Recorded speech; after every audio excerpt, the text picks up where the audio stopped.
Welcome to this keynote presentation, which is given in Digital World Congress 2020, arranged in Valencia, Spain, within the time period 21st to 25th of November 2020, and it is also part of this GeoProcessing 2020 conference. My name is Atakan, and I will talk about today the need for more integration and synthesis in science and the role of information technologies. Before getting into the topic, let's have a look backwards in history. And let's take a look in the history of science first, and then let's take a look into the history of information technologies. Well, early history of science is about the holistic approaches to understand the nature itself as a whole. And of course, this has been continuing for a long time, and then it has culminated by the end with the creation of the Renaissance, which has had enormous impact to the development of humanity. But then something has happened. Since especially the 20th century, science became more and more interested in finding out the details of the system rather than the system itself. So system science as a whole is marginalized and became only of interest to a few people. So today, the science is dominated by the urge to find more details about the details and moving from micro to even nanoscales. And why is this happening? Well, there are a number of factors affecting this. First of all innovation in science is about dealing with a minute detail of a problem, usually conducted through a PhD work. And all incentives and metrics in science is innovation driven. In other words, easiest way to achieve innovation is to do something which is not yet done. In other words, going deeper into the details. Publish or perish is the mantra of the day. And this leads, of course, pushing the scientists into more publications which require new results, and hence the easiest way to do this is to produce a paper about a tiny detail of a problem. Of course, all this ends up in pushing more and more towards detailed science rather than looking into the system as a whole. Yesterday, scientists were interested in solving the big problems, and there's quite a lot of them. I've just cited here the few who made really an impact on understanding the big system problems. But today, scientists are more interested in solving the small problems. Yet, on the other hand, the global challenges require understanding of the whole system. So what we have done until now has been a lot of detailed research. So what we need to do is to put the detailed knowledge together, integrate it, and do a proper synthesis to understand the system as a whole. And I think this is important. If we keep on working on details independent of each other, uncoordinated, there's a danger that your increased precision of your research does not necessarily mean that you're increasing your accuracy. This is a well-known problem in experimental research. So we shouldn't get into that pitfall. Now let's have a look into the history of information technologies. As you all know, the first computer was created during the World War II because of the needs of that current situation. The one in Colossus, the Colossus in UK and ENIAC in USA. But since then, the computers have evolved to solving more and more complex problems through both hardware and software developments. And there's been an accelerating increase in the capacity of computers to storage and computational power. And now there's even a hope to move into quantum computing. So while this was happening with computing power and storage accelerating, the idea of linking the computers came about in the form of this World Wide Web, the so-called internet. This started with a very simple scientific need to put computers into contact with each other, in CERN especially, the research which was going on there, and in ARPA, which was related to more military research. And then this turned into a system at the end with an enormous impact to society. So now we're all interested in big data and solving big problems by cloud services and grid computing. And of course, machine learning and artificial intelligence these are the words that became buzzwords for politicians and entrepreneurs. Now let's sit back and have a look to what are the global societal challenges now, really. Well, United Nations have done this already. They have developed 17 Sustainable Development Goals, and these 17 Sustainable Global Development Goals are actually describing the global challenges that require systemic thinking and synthesis in science. Let's take a look at them. What are they? They are very basic things we're talking about here. Poverty, hunger, health, education, water, energy, economic growth, industry, innovation, cities and communities, inequality or gender equality. We're talking about responsible consumption and production, climate action. We're talking about life below water and life on land, and peace and justice, and partnerships to achieve those goals. So these 17 Sustainable Development Goals of United Nations have given us a guideline to where to work and where to join our forces. And there's even associated research which has been done. OECD report I'm referring to here, which you can find this link here on the right hand side. It talks about systemic thinking for policy making. So it refers to systemic thinking to solve the global challenges. And they're talking about the potential of systems analysis for addressing global policy challenges in the 21st century. But all these things set aside, why these things are important and more important now. Because the world is facing a population growth which is unprecedented. If you take a look into the back in the history, we're talking about a very flat development for the last almost 1800 years. And then there's almost a sudden change in time around 1819 and 20th centuries with an enormous acceleration in the population growth. So now we are in this range around 6 to 8 billion people. And this tremendous increase is obviously that it is causing trouble for our existence.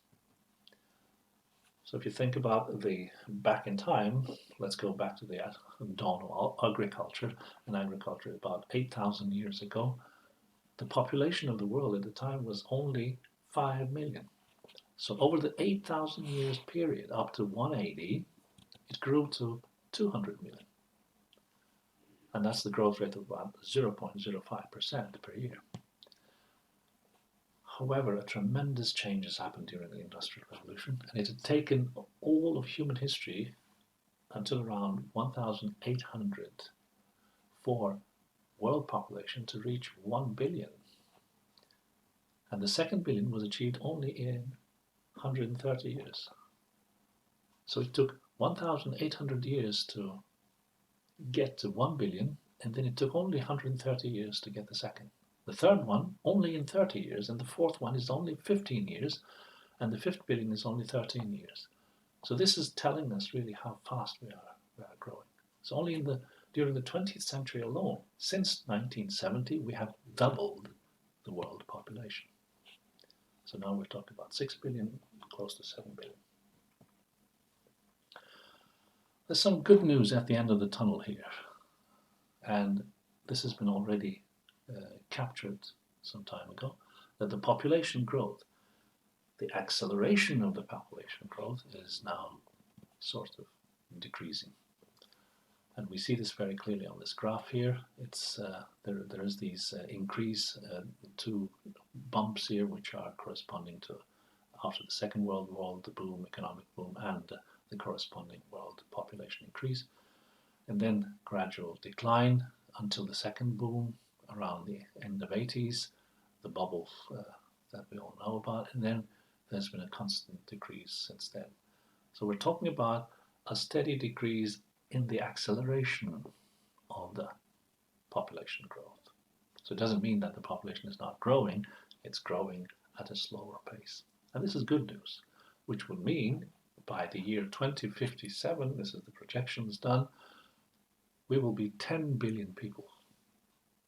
So another 3 billion people will be added to the population. Now, all this is a pretty pessimistic picture. And what has got to do with the geosciences and geoprocessing? Here is a summary of a number of issues that the geosciences can address.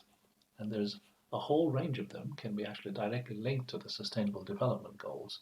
And these Sustainable Development Goals are cited here. And for each of those keywords that are mentioned here, the related Sustainable Development Goals are indicated. So there's quite a lot that one can do by addressing problems in geosciences and geoprocessing.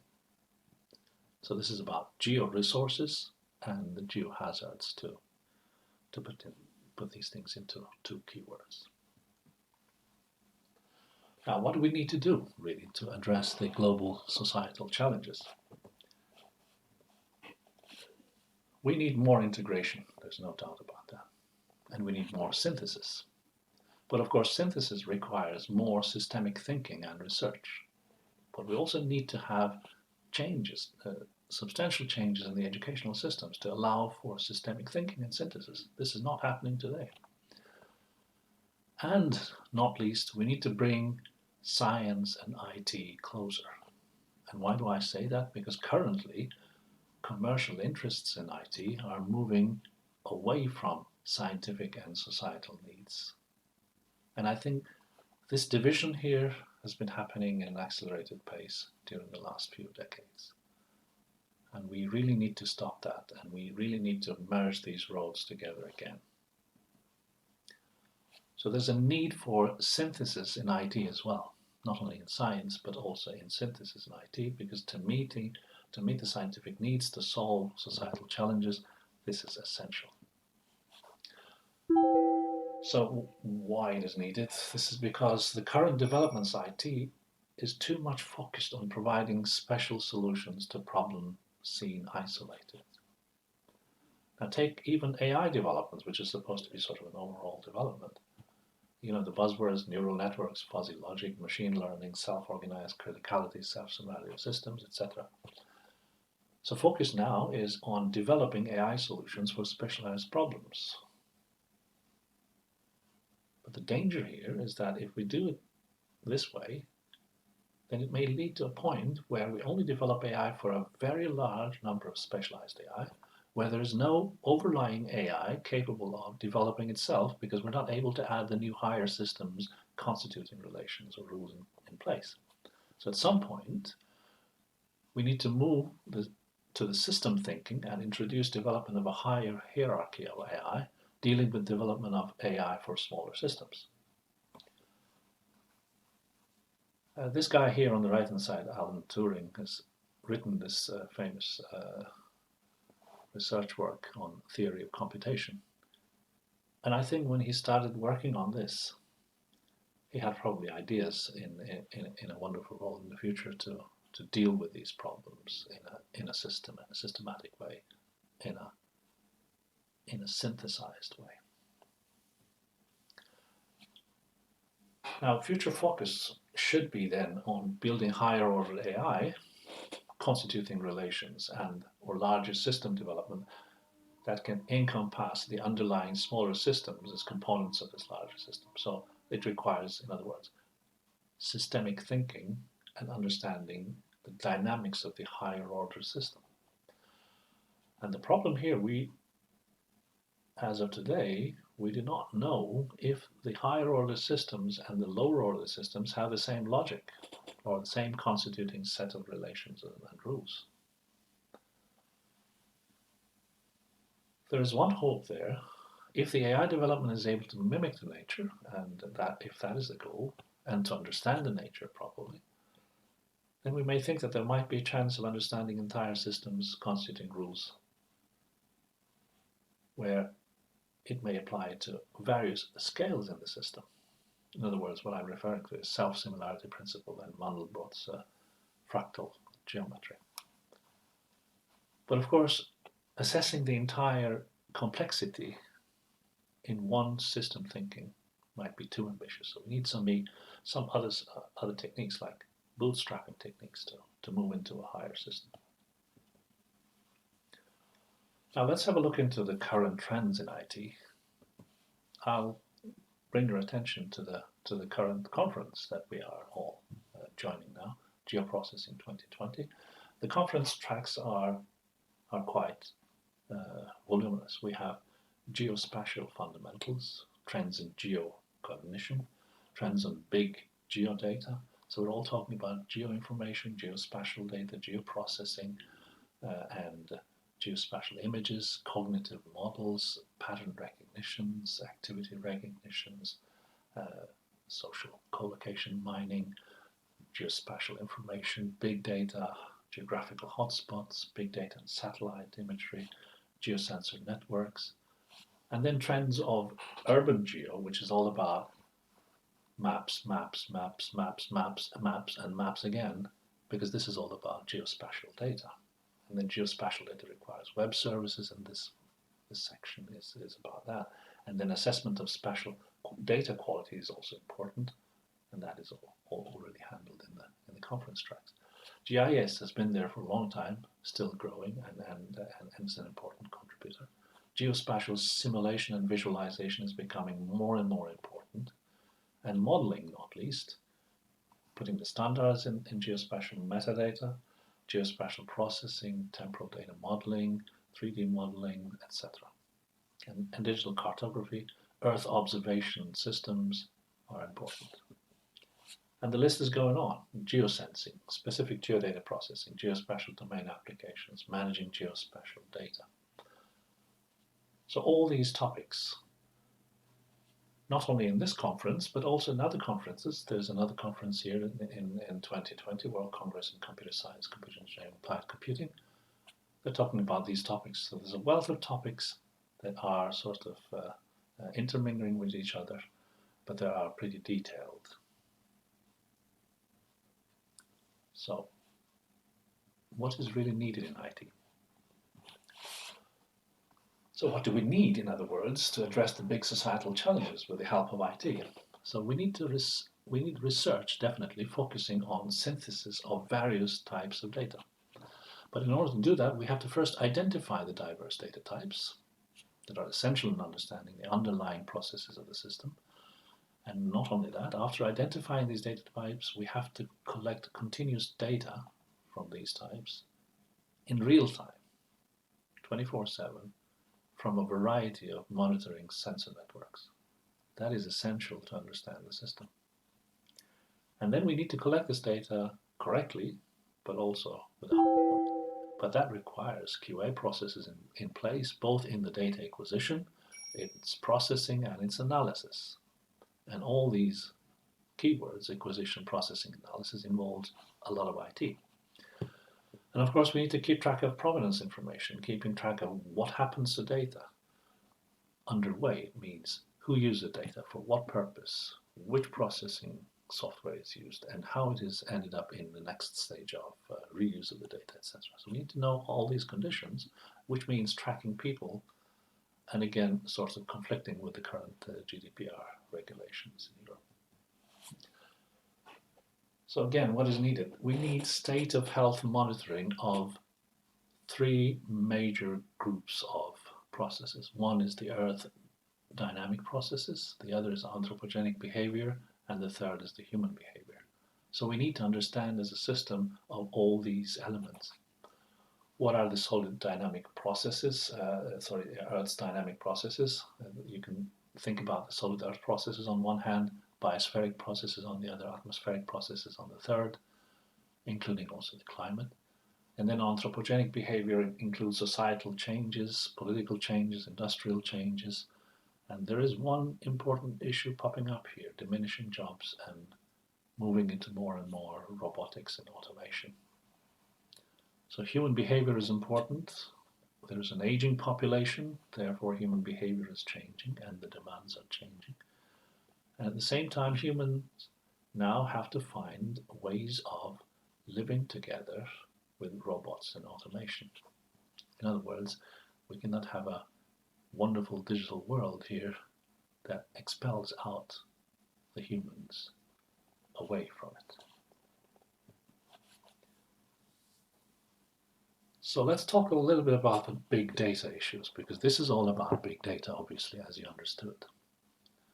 And this is probably seen best in three categories: hardware side, software side, and the transmission side. So, of course, on the hardware side, we need to build big storage capacity. We need to increase the capacity on high performance computing, high throughput computing. But the problem here is that compute power will always lag behind the needs of science. That's by definition, because the scientific goals are always larger than the current capacity. So this will be sort of the driving force for the hardware developments. On the software, of course, we need to build smarter software solutions. Now there is community-driven software development, which is actually making big progress. But on the other hand, there are big corporate-driven software development, which is somehow needed to be put together. We need to bring the community-driven software development with the corporate-driven software development. And we're talking about Internet of Things. This requires a lot of software standardization. And the main issue here, it's not the hardware, and it's not the software, but it is the transmission when it comes to big data. Because transmission of big data volumes is still the biggest bottleneck. And why is that? Well, knowing I make the statement that most people nowadays think that this problem is solved because you don't have to really bring data volumes to the scientists, but you can move the research and science into where data lies, and therefore bringing software to data will solve this problem. Sorry, this does not solve the problem, because synthesis requires bringing data together first for interoperability and for doing cross-disciplinary science, and then connecting to a compute power. So it means bringing data together from various multidisciplinary domains is essential. That means moving data. That means moving big volumes of data. So we still don't have a solution to this. Of course, there are internet transmission technologies also developing. There are new technologies coming up, and I'll mention a few of them. What are these new technologies? Well, on the hardware side, there's, of course, a tremendous increase on CPU and GPU. The graphical processing units are more and more used for computational power. Now, there is also the entrance of the flash storage arrays, which has been very successful in the recent years, and this so-called NAND technology, stacking flash memory cells vertically. This has enabled actually all the small gadgets and mobile devices to have enhanced capacity to deal with all the complexity that we are now experiencing. But there's also an unexplored area here, which is a non-volatile memory. That means computers can retrieve information even after being turned off. So there's a potential there. However, even if these technologies are coming in, the storage on hard disks is still much cheaper compared to flash memory. And this is a concern, because flash array capacity currently, it ends at about 1 petabyte, while the disk arrays actually have much more because of the cost involved. When it comes to quantum computing, Google, with its artificial intelligence in partnership with NASA, they have claimed that they have developed quantum computing already in last year, 2019. So on the software side, the top trending technologies are, obviously, number one is artificial intelligence. Blockchains have come in, which is an important contribution. And then augmented reality and virtual reality is really spreading fast, and there is a lot of commercial interests in there, so it's moving even faster. Cognitive cloud computing is there, Internet of Things, and intelligent apps are moving and making pace. On the other side, the programming trends are now Python is actually becoming more popular than Java, and there's a lot of framework programming going on. Angular and React are the top ones, and there are methodologies developed. The DevOps methodology is now becoming more and more standardized, and of course, open source community programming developments, which is an important contribution. Now, let's get to the transmission, which is the bottleneck, as I described earlier. Now, for the transmission part, there are new technologies looking for faster internet, and there are other new technologies for better coverage of internet, because the current coverage is about 40%. So let's take a look at the first one, for faster internet. There are actually two players there currently, moving in a direction where it may help in the future.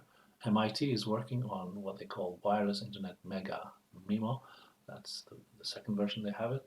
It concerns multiple transmitters and receivers to relay data simultaneously, and that increases the amount of data in a given bandwidth. So they're talking about 330% faster and twice the bandwidth of existing technology. So this is a tremendous achievement if they are successful.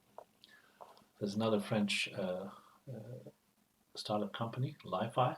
They are actually adopting LED technologies, and they claim that it is 100 times faster than the existing Wi-Fi. But of course, the disadvantage here, it cannot penetrate through walls. Now, on the other hand, the new technologies for better coverage of internet, as I said, the current coverage is only 40%, so there's 60% of the world is not yet covered properly. So the big players, Facebook is betting on solar-powered internet beaming drone. And this is the picture here they have, and this is actually practiced already.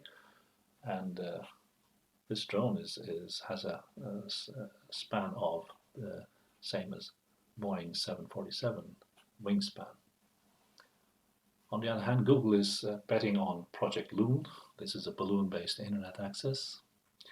And then the Samsung is putting up a satellite idea where they want to put 4,600 satellites to beam 1 zettabyte internet per month. Whereas these big companies are betting on increasing the coverage on Earth, NASA is moving to space, as it has always done, and they are beaming internet to deep space. And just to mention that, moving internet to space is not a trivial issue. Now, getting back to the challenges and the global challenges,